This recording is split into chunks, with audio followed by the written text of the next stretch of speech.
Can you believe this, Adam guy? Change your intro or get at least one thumbs down every video? Ronson XRP 7.77 million responded to him saying, why can't he have his intro the way he wants it, rather than the way you want it? It's his channel, not yours. Don't be an entitled prick. Well, this is for you, Adam. Hey guys, and welcome to the Working Money Channel. Hey guys, and welcome to the Working Money Channel. Hey guys. Hey guys. Hey guys. Hey guys. Hey guys. Hey guys. Hey guys. Hey guys. Hey guys. Hey guys. Hey there, guys. Hey guys. Hey guys, and welcome to another episode of Working Money, getting your money working for you. And just for good measure, hey guys, and welcome to the Working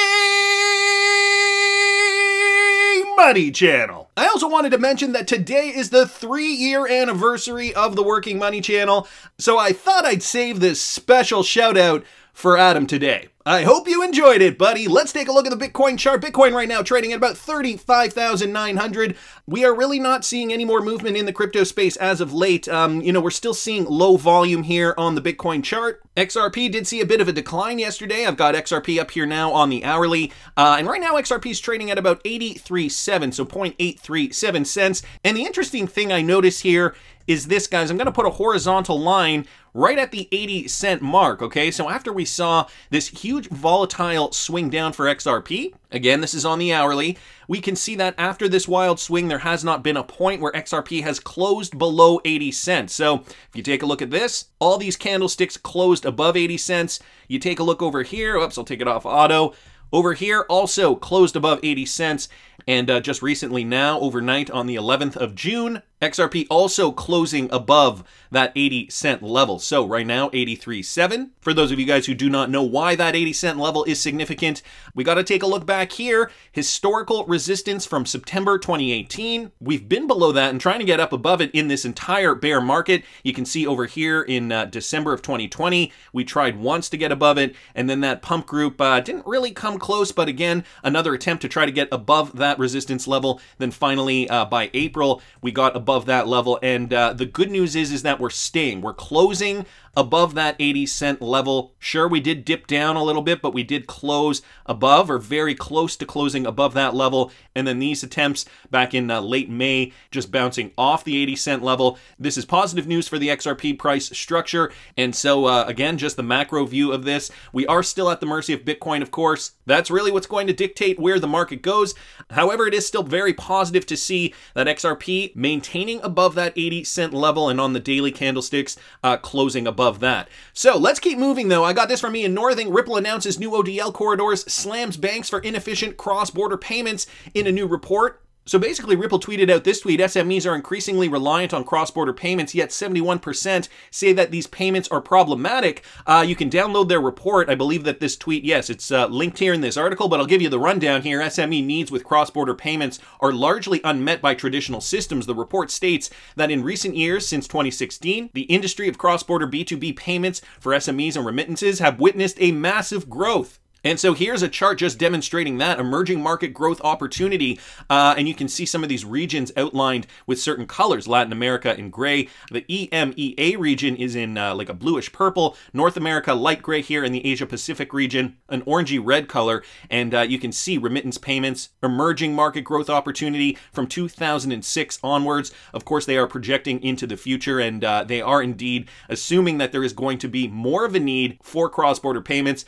Of course, we know Ripple has been doing their job to get into a lot of these markets as these rates continue to grow. So this report just talks a little bit about the history of that and how the industry is maturing slowly but surely. They do talk about some drawbacks with the current system, cost of B2B payments via the traditional system, 2 to 5 days to settle, $30 to $100 cost per transaction, and a 4 to 6 international payment error rate. So just not acceptable. This is why we need RippleNet for cross-border payments.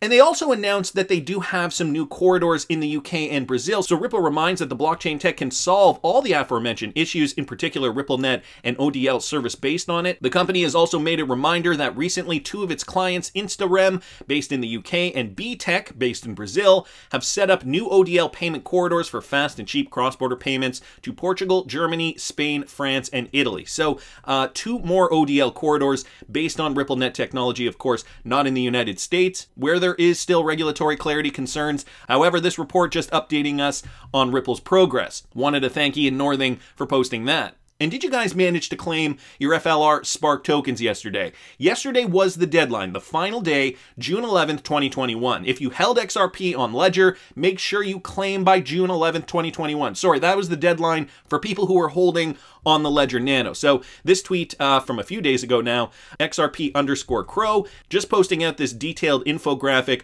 on how to do that. If you guys were holding on the Ledger Nano and you did it, you're thinking to yourself, but did I do it right? I don't know how to check that. There are some other resources here. I will link them in the description, like flare.tools. This is an address that was pre-populated in this link, and all you have to do is put your XRP address right up here, and it will populate this with XRP address. It'll give you all this information, like your XRP address, message key, flare address, your XRP balance at the time of the snapshot, and the amount of Spark tokens that you are claiming. So again, this was a pre-populated address with about 15,829 XRP loaded on there. So that is flare.tools. Another resource here, guys, is XRP scan. So that same pre-populated address in here, all you have to do is right up here, put your XRP address, search for that, and it will populate this information here for you. And then down here, Flare Spark distribution. It will let you know how many XRP you had at the time that you were claiming Spark tokens and how much FLR you will receive. So 2 more great resources. This one is xrpscan.com and the other one is flare.tools, just in case you guys who have the Ledger want to double check to make sure that everything's okay. And this from Stuart XRP, this is unacceptable, and Judge Netbird will be furious with the SEC. Retweeting out James K. Fillin's tweet here with an updated letter from the SEC's attorneys to Judge Netbird, basically making excuses. The SEC has already been told twice by the judge to turn over these documents. But here it is, guys. Plaintiff Securities and Exchange Commission respectively request that the court deny the conference request by defendants Ripple Labs, Chris Larson, Brad Garlinghouse, and their motion to compel. Defendants request that the court order the SEC to produce by June 18th, and then they give a list of all the things that they want to produce here. I'm just going to go over this quickly. So June 18th does sound like the new deadline. Of course, I will link this in the description of the video if you guys want to read further. Underlying their demand for strict deadlines is defendants' unsubstantiated accusations that the SEC has delayed its productions as a reason for extending the discovery schedule. This is simply not true, since the court's April 6th order requiring the SEC to search the emails for 19 custodians identified by defendants for certain communications with third parties relating to Bitcoin, Ethereum, and XRP. The SEC has reviewed tens of thousands of external documents and produced approximately 25,000 documents to defendants, starting just days after the April 6th order. So they're saying that there is a lot of work to be done and we're not stalling. However, you know, the judge clearly doesn't sound, at least, like she's going to be too happy about this. Moreover, since the court's May 6th, 2021 order, and with the April 6th clarifying the court's ruling with respect to the SEC's intra-agency materials, the SEC has undertaken a comprehensive and rigorous document review and interview protocol to identify intra-agency memoranda or formal position papers discussing Bitcoin, Ethereum, and XRP. The SEC is in the process of reviewing tens of thousands of internal SEC documents for responsiveness and privilege, and speaking to more than a dozen current and former SEC employees to identify the universe of potentially responsive documents. It goes on a little bit longer and then details everything here. If you guys are interested, again, I will link this in the description. But to James K. Fillin's point here, they've already been asked twice by Judge Netburn to turn them over. Agent Smith V3 here saying, let me guess, do they strenuously object? Equity Capital down here saying they object on the ostensibly narrow but self-authoritative grounds, note, completely ignoring that once the case is filed, they must follow the same federal civil procedures as any litigant, that they are the SEC, and that the court would be heated to not forget that.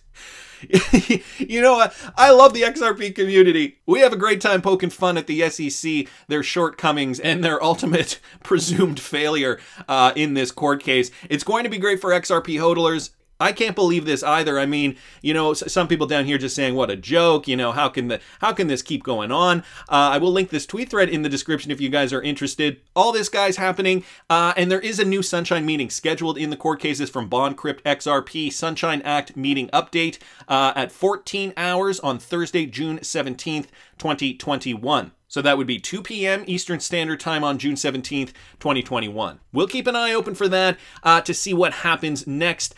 Meanwhile, despite all this, Real XRP Boy here on Twitter bringing up some great information that I knew about, but here are the documents actually stating it with regards to virtual currencies. This is a definition taken right from a document from the FATF's website here. Virtual currency is a digital representation of value that can be digitally traded and functions as a medium of exchange, a unit of account, and a store of value, but does not have legal tender status. Okay, so this is in the United States. When tendered to a creditor, it is a valid and legal offer of payment in any jurisdiction. It is not issued nor guaranteed by any jurisdiction and fulfills the above functions only by agreement within the community of users of the virtual currency. Virtual currency is distinguished from fiat currency, aka real currency, real money, or national currency, which is the coin and paper money of a country that is designated as its legal tender, circulates, and is customarily used and accepted as a medium of exchange in the issuing country. It is distinct from e-money, which is a digital representation of fiat currency used to electronically transfer value denominated in fiat currency. E-money is a digital transfer mechanism for fiat currency, i.e. it electronically transfers value that has legal tender status. And on top of that, what do they say is a decentralized virtual currency here? They are distributed, open source, math-based peer-to-peer virtual currencies. Note, virtual currencies that have no central administering authority and no central monitoring or oversight. Examples, Bitcoin, Litecoin, and Ripple. At that time, this document was from 2015. At that time, they were called Ripple, or people were calling them Ripples, not XRP. So this again from the FATF's website, the Financial Action Task Force, and I have the entire document up here, this document from 2015 if you guys want to take a look at that. And the Financial Action Task Force is an independent intergovernmental body in the United States that develops and promotes policies to protect the global financial system against money laundering, terrorist financing, and the financing of proliferation of weapons of mass destruction. I'm sorry, this is not in the United States, this is from France. Nevertheless, some guidance here on what is deemed a currency, what is not deemed a currency, and although the FATF is based in France, they are the general guiding body for currencies, or rather in this case, virtual currencies for all G7 countries. So to Jay Clayton's argument, and I think Jungle Inc. sums it up quite perfectly here, new profile pic perhaps, Jay Clayton shredding a paper that says XRP is a currency to further a potential SEC mandate behind the scenes. I don't doubt anything anymore. This from BondCrypt XRP, guys, Nigeria. They're also planning a CBDC pilot project, so just real quick, Rakia Mohammed, an IT specialist at the Central Bank of Nigeria, has announced that the Apex Bank is making efforts to float a central bank digital currency in the country of Nigeria. According to a report by People's Gazette, Mohammed made this known after the Bankers Committee meeting held in Abuja on Thursday, telling reporters before the end of the year, the central bank will be making a special announcement and possibly launching a pilot scheme in order to be able to provide this kind of currency to the populace. So Nigeria, also a country working on a CBDC. Meanwhile, and I got this from Michael at Val5 Links, a bill which would have required miners in New York to halt operations for 3 years as part of an apparent effort to slow the environmental impact of crypto has been defeated in the state legislature. So, a bit of a flip on this script. New York Senate Bill 6486 failed to pass the Senate Assembly today after lawmakers in the Democrat-controlled state Senate approved the legislation earlier this week.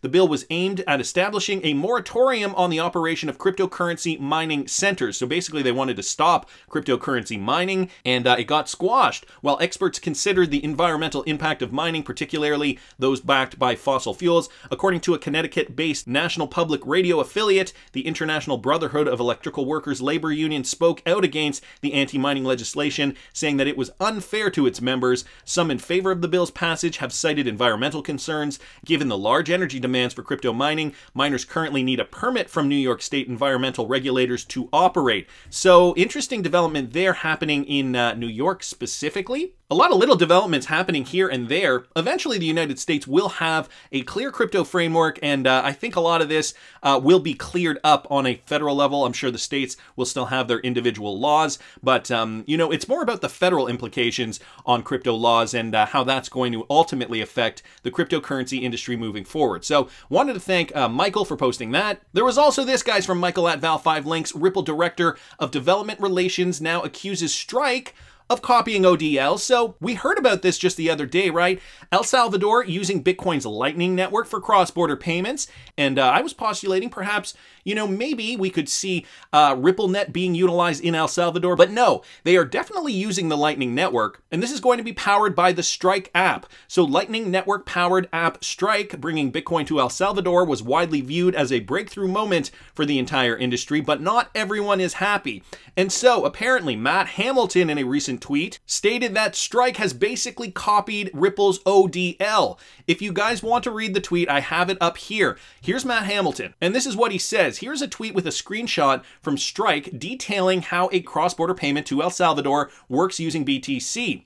And now here's a video of Ashko Blue, meaning Ashish Birla from Ripple from 3 years ago, explaining how XRP, now called ODL, works. Notice a striking resemblance. So I got the video up here, guys. This is Ashko Blue, or Ashish Birla. The video is only about 2 minutes and 20 seconds long, but I'm just going to play you guys this last little bit here. He's explaining here how XRP works, giving a very clear explanation, and I'm assuming this video was originally created for potential clients. Anyway, without further ado, let me play this for you guys.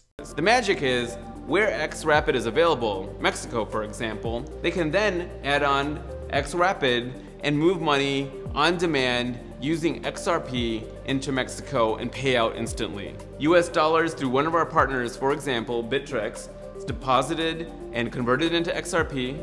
XRP is then moved into Mexico via Bitso, another XRP partner, converted into Mexican pesos, and then paid out via one of our Xcurrent payout partners located in Mexico. They get all this with one standard connection. They get reach wherever Xcurrent is available in Mexico, whether that be a bank, a cash payout provider, or in the future, an innovative mobile wallet. So that, in a nutshell, is how these three products work together to make an antiquated experience a revolutionary one. All right, and I'm going to leave it there. If you guys want to watch the rest of the video, again, I will link it in the description. So back to Matt Hamilton's tweet over here. He retweeted out State Commons tweet. Someone just posted about how fast and easy the Strike app is to use with Bitcoin in El Salvador. It's pure rubbish. Strike takes USD, converts to Bitcoin, then converts it to Tether to send it. It's another way to convert UST into fake Tether money.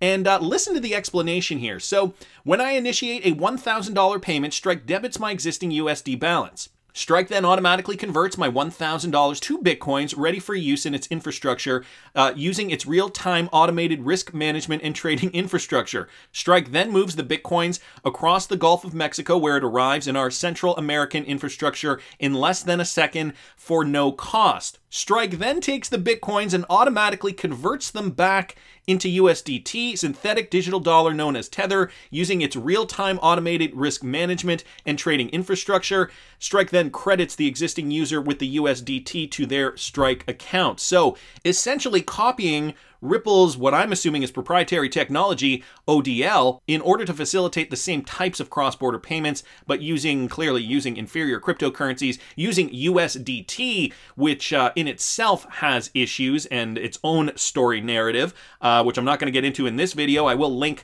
a video up here with regards to USDT if you guys are interested, though. The main difference, so here's Matt Hamilton going on, the main difference between that ODL is more decentralized, not relying entirely on Strike infrastructure, and XRP doesn't have the liquidity problems that Lightning has with BTC. So Bitcoin Lightning Network developers utilizing the same principles as Ripple's ODL to create their own network, and now it's come to light. I wonder how far this will go before Ripple perhaps launches their own lawsuit against the creators of Strike. Is this a Ripple killer because Bitcoin has that name recognition? Or do you think this is going to be the death knell for Bitcoin being utilized for cross-border payments in a real-world setting? Tell me down in the comments what you guys think, and please subscribe to the channel if you haven't already. 3 great years. I'm so happy to have you guys watching the videos, clicking that thumbs up button. So like the video if you like the content I'm providing. I always love hearing your comments. See you in the next one, guys.